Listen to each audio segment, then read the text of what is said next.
Hello again, this is video 2 of a 5-minute series videos dedicated to the Nemesis platform.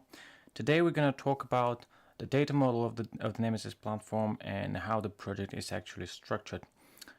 This is the project that we generated yesterday called My Project, and it uses JPA entities to persist data in the database.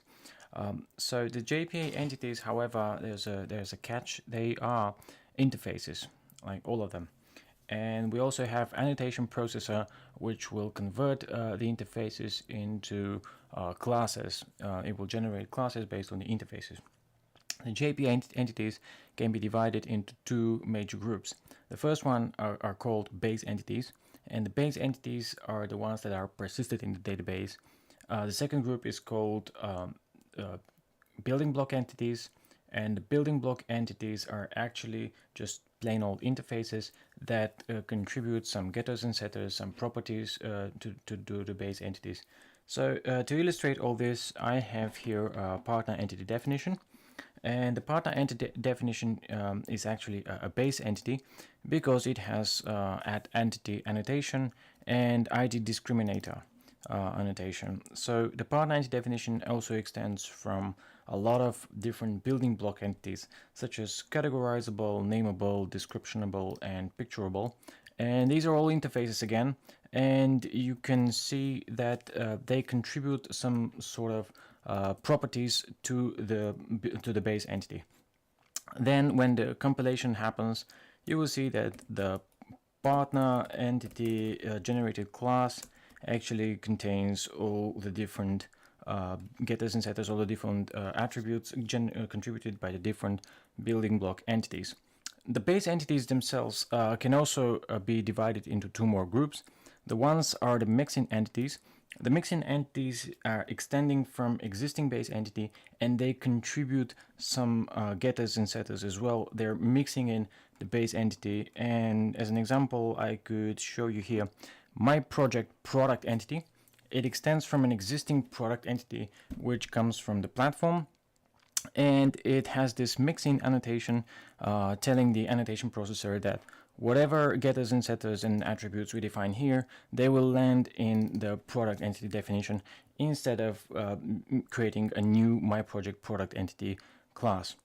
Now, on top of that, to work with this data model, we have repositories, which are Spring Data repositories. Let's see, we have here partner repository, for example. It's a Spring Data repository. It has this repository REST resource annotation, which marks it as exposed via REST, and it exposes all the methods, CRUD methods here via REST. Then on top of that, we have a service. The service is just a Spring Bean that we use to define the business logic inside. The service uses Spring Data repositories. It operates with JPA entities, which are kind of like heavyweight objects. Then we have a facade layer on top. The facade layer will expose lightweight objects, let's say DTO definitions or DTO POJOs, which are converted from entities by using a conversion service, which you can see here. The conversion service is actually configured by using mapper factory configurers.